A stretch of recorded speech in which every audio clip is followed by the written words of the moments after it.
Everyone, कैसे आप सभी लोग। I hope you all are doing great. मैं भी एकदम फर्स्ट क्लास। तो आज हम क्या करने वाले हैं, आज हम क्लास 9 का चैप्टर नंबर 10 करने वाले हैं, विच इज ग्रेविटेशन। ठीक है, तो ग्रेविटेशन हमें चैप्टर दिया है सर आइजैक न्यूटन ने। ठीक है, न्यूटन की बदौलत ही हमें चैप्टर पढ़ने के लिए मिल रहा है। तो ऐसा हुआ था कि न्यूटन भाई साहब को सोच रहे थे और वो एक पेड़ के नीचे बैठे हुए थे। ठीक है, तो सोचते सोचते, साइंटिस्ट है, साइंटिस्ट का दिमाग चलता रहता है।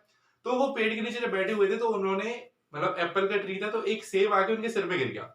अब अगर मैं बात करूं, एक नॉर्मल पर्सन होता तो नॉर्मल पर्सन क्या करता, वो सेब को उठाता खा लेता। लेकिन नहीं, वो साइंटिस्ट थे तो उन्होंने अपना थोड़ा दिमाग लगाया और उन्होंने इतना दिमाग लगा लिया उस सेब को देख देख के, खाया कम, उसमें इतना दिमाग लगा दिया कि उन्होंने एक चैप्टर ही पूरा का पूरा बना दिया जो आपको पढ़ना है। चैप्टर 9, मतलब चैप्टर नंबर 10 क्लास 9 का ग्रेविटेशन। अच्छा, अब आप, अगर मैं आपसे पूछूं कि बताओ ग्रेविटेशन से आप क्या समझते हो, तो ग्रेविटेशन से आप ये बोलोगे कि हम कोई भी एक ऑब्जेक्ट हो, जैसे मैं इस मार्कर को ऊपर फेंकता हूँ, ये वापस नीचे आ रहा है। ठीक है, अगर अब ये ऊपर ही क्यों नहीं रह जाता। ठीक है, तो उन्होंने दिमाग लगाया, वो बिल्कुल सही लगाया कि सेब नीचे गिरा क्यों, कैसे गिर गया। अब अगर वो पेड़ से मतलब टूटा तो वो नीचे ही क्यों गिरा, और उसके उसमें कुछ स्पीड क्यों थी। अगर वो नीचे गिरा और वो एक स्पीड के साथ गिरा, अब कुछ भी अगर ऊपर से नीचे आता है एकदम, मान लो कि तुमने बॉल उछाली, ठीक है, कैच आ रहा है, अगर तुम्हारे हाथों में जब तुम उसको बॉल को कैच करते हो तो हाथों पे कुछ प्रेशर लगता है। अब उस बॉल में उतना प्रेशर कैसे आया, वो ऊपर गई थी और वो नीचे आ रही है, तो उसमें स्पीड कैसे आई। ठीक है, तो अब तुम एक चीज सोचो कि अगर मैं क्या करूंगा, मैं, कोई मेरे सामने बंदा जा रहा है और मैं पीछे जा रहा हूँ, ठीक है, तो मैं उस बंदे को जब धक्का दूंगा तो उसमें फोर्स लगाऊंगा। अब जब उसमें फोर्स लगाऊंगा तो उसकी स्पीड क्या हो जाएगी, बढ़ जाएगी। ठीक है, ऐसी होगा। या फिर ऐसा हो सकता है कि वो बंदा मेरी तरफ आ रहा है और मैं उसको इस तरीके से फोर्स लगा रहा हूँ, तो फोर्स लगाने से क्या होगा, उस बंदे की स्पीड कम हो जाएगी। ऐसा होता है। ठीक है, तो इसका मतलब यह है कि जब वो सेब पेड़ से गिरा होगा नीचे, तो उस पे कोई फोर्स लगा रहा होगा जिसकी वजह से उसकी स्पीड बढ़ी होगी। ठीक है ना। ऐसे ही तो होता है कि अगर हमें स्पीड किसी की बढ़ानी है तो हम उस पर किसी पे फोर्स लगा देते हैं। जैसे अगर मैं एग्जांपल देता हूँ, ट्रेन की बोगी है, ठीक है, अब जब तक उसमें इंजन अटैच नहीं होता तो वो बोगी बिल्कुल खड़ी रहती है। लेकिन जैसे उसमें इंजन अटैच कर देते हैं और जब उस पर एक्सेलरेट करते हैं तो वो बोगी भी और इंजन भी दोनों की दोनों साथ जाते हैं और धीरे धीरे उनकी स्पीड बढ़ती रहती है। क्यों? क्योंकि जो इंजन है उसका ट्रेन का, वो बोगी पे क्या लगा रहा है, फोर्स लगा रहा है आगे की तरफ, वो खींच रहा है उसको, ताकि उसकी स्पीड क्या करे, बढ़ जाए। तो हम ये समझ गए कि जब वो सेब नीचे गिरा होगा तो कुछ ना कुछ तो एक ऐसी चीज थी जो उसको खींच रही होगी नीचे की तरफ, तभी तो उसकी स्पीड बढ़ी। है ना। अगर उसकी स्पीड कम होती तो इसका मतलब ये है कि ऊपर की तरफ उसको कोई खींच रहा होता। ऐसा तो नहीं था वो। अगर हम कुछ भी, जैसे ये मार्कर है, अब मैं इसको फेंकूंगा धीरे रफ्तार में, लेकिन ये नीचे बहुत जल्दी आएगा। ठीक है, तो न्यूटन भाई साहब ने ये दिमाग लगाया और हमें बताया। अब इस चैप्टर में हमें क्या है, देखो, तो इन्होंने इसमें कुछ कुछ निम्नलिखित बातें बताई हैं। पहली बात अगर हम बात करें, वो अब उसमें पहले पहले जो पेज है ना हमारा, पहले पेज में सिर्फ यही दे रखी है, हमें स्टोरी दे रखी है कि आप, जो सर आइजैक न्यूटन है, वो पेड़ के नीचे बैठे हुए थे और सेब गिर गया उनके सिर पे, तो उन्होंने दिमाग लगाया कि कैसे कैसे सेब नीचे गिर गया, क्योंकि ग्रेविटी क्या करी है, उस चीज को खींच रही है नीचे। है ना। तो ग्रेविटी क्या है, अब अगर हम बात करें ग्रेविटी क्या है, तो ग्रेविटी क्या होती है, एक अर्थ की एक पावर होती है, एक तरह से हम बोला जाता है। ठीक है, अर्थ के पास एक पावर होती है, जो हमारी अर्थ है वो दूसरे ऑब्जेक्ट्स को अपनी तरफ खींचती है। ठीक है, अब मैं अर्थ पे खड़ा हूं, ठीक है, अब अर्थ क्या कर रही है, मुझे नीचे की तरफ खींच रही है, इसकी वजह से मैं बैलेंस हूं अभी। ठीक है, अगर मुझे नहीं खींच रही होती, कोई एक फोर्स नहीं लग रही होती मेरे ऊपर, तो मैं तो उड़ रहा होता, जैसे यहाँ मून पे होता है। ठीक है, वहां पे फोर्स होती है लेकिन बहुत कम होती है, इसकी वजह से हम थोड़ा ऊपर चले जाते हैं।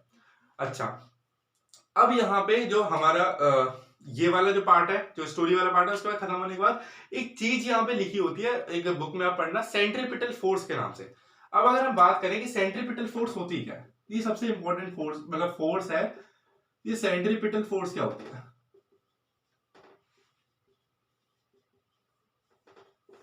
एक सेकेंड।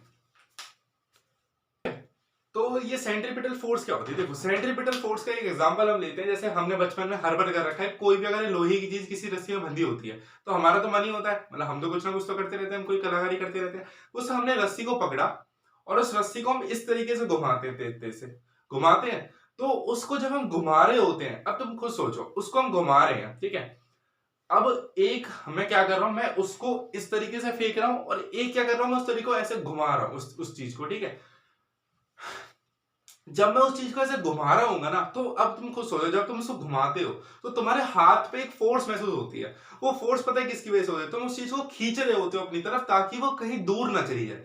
अब तुम उसको घुमा भी रहे हो, ठीक है, तुम अब ये मान लो कि आपका हाथ है, आपका हाथ ही ऐसा करता है कि ये आपको घुमा भी रहा है, ठीक है, और यही उस चीज को खींच भी रहा है अपनी तरफ, ताकि वो जो चीज हमारा हम जो उसको घुमा रहे हैं, जैसे उस पर एग्जाम्पल दे रखा है, हमने एक रस्सी में एक स्टोन बांध रखा है, एक पत्थर बांध रखा है, ठीक है, जब हम उसको घुमाएंगे, इस तरीके से घुमाएंगे, तो हम एक फोर्स अपने हाथ पे महसूस करते हैं कि वो कौन सी फोर्स होती है। एक तो हम उस ऑब्जेक्ट को अपनी तरफ खींच भी रहे होते हैं, सेंटर की तरफ खींच भी रहे होते हैं, और वो जो ऑब्जेक्ट होता है, वो जो स्टोन होता है, वो एक रोटेटरी मोशन भी कर रहा होता है, एक ऑर्बिट में घूम भी रहा होता है ना, जैसे कि कुछ इस तरीके से हो रहा होता है, इस तरीके से वो घूम रहा होता है, ठीक है। अगर मैं बोलूं यहां से एक रस्सी जा रही है इस तरीके से, तो यहाँ पे पत्थर है, तो वो इस तरीके से कोई राउंड लगा रहा होता है, इस तरीके घूमता रहता है, घूमता रहता है, घूमता रहता है ना। तो अब आप खुद सोचो, अगर मैं इसको काम करूं, मैं इसको इस तरीके से ना घुमा के मैं इसको सीधा फेंकूं, तो ये तो बिल्कुल सीधा चला जाएगा ना, है ना। अच्छा, अब यहाँ पे आता है, उसने एक एग्जांपल हमें दिया, सेंट्रीपिटल फोर्स क्या होती है। सेंट्रीपिटल एक फोर्स होती है जिसमें जो आपका जो सेंटर होता है वो अपनी तरफ उस चीज को अट्रैक्ट भी कर रहा होता है, जिसकी वजह से वो एक रोटेटरी मोशन करता है उसके आसपास। जैसे मैं एग्जांपल देता हूं, सबसे सबसे सिमिलर एग्जांपल है अर्थ का और मून का। अच्छा, अर्थ और मून हमने हमने सुन रखा है कि जो मून होता है वो अर्थ के चक्कर लगाता है, ऐसा हमने सुन रखा है, ठीक है।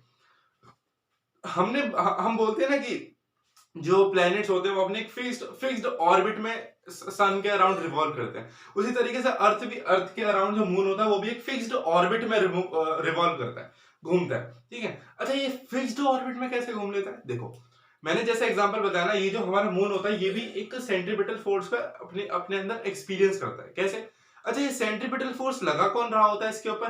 तो कौन लगा रहा होता है? ये अर्थ लगा रहा होता है। मैं इसका एग्जांपल देता हूं, देखो, मान लो यहाँ पे हमारे पास अर्थ है, ठीक है, इस तरीके से कोई अर्थ है, मतलब कोई क्या, हमारी अर्थ है, इस तरीके से है, मान लेते हैं इस तरीके से हमारी कोई अर्थ है, कोई नहीं, हमारी अर्थ है। तो इसके आसपास ये मून जो हो रहा, ये मून है, ठीक है, इसके धब्बे धब्बे होते हैं, तो धब्बे धब्बे लगा देते हैं, ठीक है। अब ये क्या कर रहा होता है, ज्यादा बड़ा बना दिया, छोटा।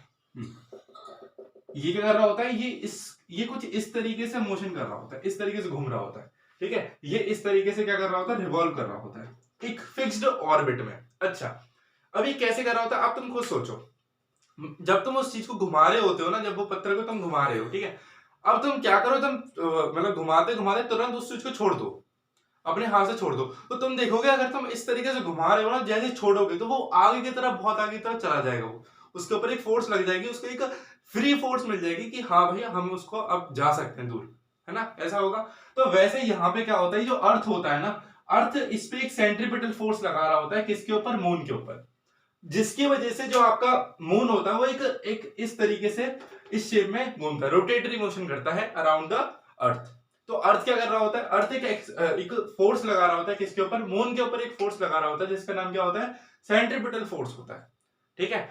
तो यहाँ पे मतलब इस तरीके से होगा, ये अर्थ उस चीज को अट्रैक्ट भी कर रहा है, ठीक है, और ये मून उसके आसपास घूम भी रहा है, ठीक है। तो उसी तरीके से सेम एग्जांपल हो जाएगा जैसे हम पत्थर को घुमा रहे होते हैं।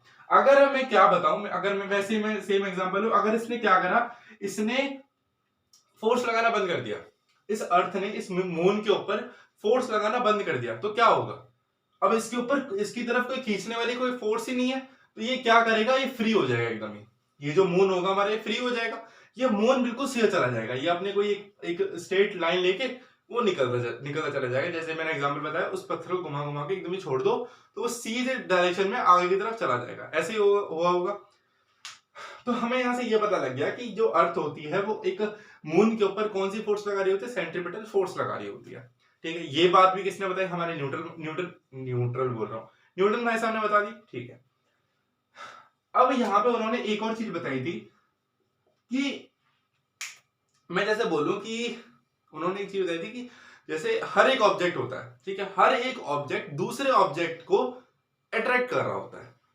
ये कैसे बोल दिया, देखो, मैं अगर बोलूं ना कि ये बोर्ड मुझे अट्रैक्ट कर रहा है अपनी तरफ, मतलब हम दोनों एक दूसरे पे फोर्स लगा रहे हैं, तो गलत नहीं होगा। लेकिन ये बोर्ड मेरे ऊपर इतनी नेग्लिजिबल मतलब बोले तो बिल्कुल ना के बराबर, इतनी कम फोर्स लगा रहा है जो मुझे एक्सपीरियंस ही नहीं हो रही है, ठीक है। अगर मैं बोलूं मेरे बगल में कोई इंसान खड़ा हुआ और मुझ पे ऐसे धक्का दे, तो मुझे जब एक्सपीरियंस होगा कि हाँ भाई मुझ पे धक्का दे रहा है। तो हर एक ऑब्जेक्ट इस अर्थ पे क्या, पूरे यूनिवर्स में, अगर हम पूरी यूनिवर्स की बात करें तो पूरे यूनिवर्स में हर एक चीज दूसरी चीज पे क्या करती है, फोर्स, मतलब फोर्स लगाती है। कोई एक रिपल्सिव फोर्स हो जाती है, तो कोई अट्रैक्टिव फोर्स हो जाती है। अट्रैक्टिव बोले तो जो जैसे कि जो दोनों के दोनों क्या होते हैं, एक अनलाइक और एक लाइक पोल हो जाता है, इस तरीके से, है ना। तो अट्रैक्शन कब हो सकती है, जब वो दोनों जुड़ना चाहे, और रिपल्शन कब हो, जब वो दूर जाना चाहे, ठीक है। चलो ये भी हो गया। तो उन्होंने ये बात बताई थी कि पूरे यूनिवर्स की अगर हम बात करें तो जो फोर्स होती है वो हर एक बंदा दूसरे बंदे पे लगा रहा होता है। अब बंदे की बात नहीं है यहाँ पे, हर एक ऑब्जेक्ट एक दूसरे पे फोर्स लगा रहा होता है, लेकिन वो फोर्स किसी किसी के ऊपर बहुत ही ज्यादा हो जाती है, और कभी कभार वो फोर्स जो होती है वो बिल्कुल नेग्लिजिबल होती है, जिसको हम बिल्कुल भी मेजर नहीं कर सकते। मतलब हम उसको जैसे मैंने एग्जांपल दिया ना, ये बोर्ड मेरे पे फोर्स लगा रहा हूँ, मैं बोर्ड पे फोर्स लगा रहा हूँ, लेकिन ये फोर्स इतनी नेग्लिजिबल है जो हमें पता भी नहीं लग रही है, ठीक है। और अगर मेरे पे बोर्ड फोर्स लगाने लग जाए, मैं तो दूर भाग जाऊंगा, है ना, ऐसा हो नहीं रहा, मैं उसके पास ही खड़ा हूं, ठीक है। अच्छा, इसके बाद हमारे पास एक और चीज आती है,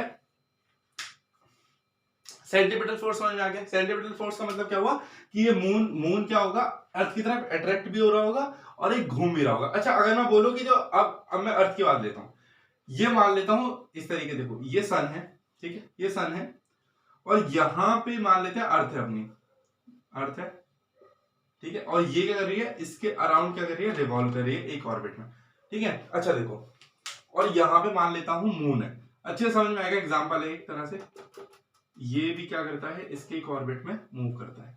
अब देखो, अब और अच्छे समझ में आ जाएगा, ये सन क्या कर रहा है, इस अर्थ पे एक सेंट्रीपिटल फोर्स लगा रहा है। ये सन भी अर्थ पे क्या कर रहा है, एक फोर्स लगा रहा है, जिसका नाम क्या है, सेंट्रीपिटल फोर्स। मतलब सन अर्थ को अपनी तरफ खींच रहा है, और अर्थ क्या कर रहा है, एक फिक्स्ड पाथ में मूव भी कर रहा है। हमने पढ़ा है हमारी जो अर्थ होती है वो एक ऑर्बिट में रिवॉल्व करती है अराउंड द सन के अराउंड रिवॉल्व करती है एक फिक्स्ड ऑर्बिट में।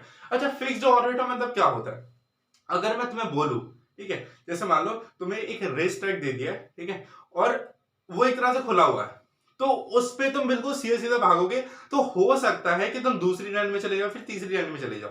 लेकिन मैं क्या करूं, एक लाइन पे मैं बिल्कुल बिल्कुल एकदम एक बैरियर लगा दूं, ठीक है, तो तुम उधर भी नहीं जा सकते और तुम इधर भी नहीं जा सकते। जिस रास्ते पे मैंने बोला है तुम उसी रास्ते पे जाओगे। मैंने एक तरह से क्या करा, तुम्हारे आसपास मैंने एक बैरियर लगा दिया, ठीक है, एक बैरियर लगा दिया। उस बैरियर से मेरे पास क्या हुआ कि मैं दूसरी लाइन में नहीं जा सकता, मैं उसी फिक्स्ड पाथ में मूव करूंगा। उसी तरीके से ये जो सन होता है इस तरीके से फोर्स लगाता है कि अर्थ को बिल्कुल भी ढीला नहीं छोड़ता है, उस तरीके से रिवॉल्व कराता है कि एक फिक्स्ड ऑर्बिट में वो घूमे, ठीक है। और उसी तरीके से ये जो अर्थ होता है ये मून पे करता है, ठीक है, जो इसके साथ नाइंसाफी होती है वो ये मून के साथ नाइंसाफी करता है। तो ये मून भी कैसे करता है, इसके अराउंड रिवॉल्व करता है। अगर यहाँ पे क्या हुआ, मान लो सन ने क्या करा, अर्थ को फोर्स लगाना बंद कर दिया अर्थ पे, तो अर्थ तो बिल्कुल सीधी भाग जाएगी, कहीं भी भाग जाएगी। अच्छा, अगर मैं बात करूं, देखो डायरेक्शन में एक चीज बताता हूं, तुम्हारे उसमें बुक में दे रखी है, नोट करके दे रखा है उन्होंने, एक सर्कल बना के, अगर हम बात करें टेंजेंट की, टेंजेंट क्या होता है, टेंजेंट होता है नॉर्मल टू द सर्कल, ठीक है। देखो इस तरीके से बिल्कुल ये जो ये स्ट्रेट लाइन जा रही है ये टेंजेंट होती है हमारी। अगर मैंने क्या करा, मैं इसको घुमा रहा हूं और मैंने इसको घुमाना रोक दिया, तो ये बिल्कुल स्ट्रेट पाथ में जो हमारा जो ऑब्जेक्ट है ना वो भाग जाएगा, वो ये बताना चाहता है, ठीक है। तो यहां पे हमारा क्या होता है, जो इंट्रोडक्शन पार्ट है वो खत्म हो जाता है, ठीक है।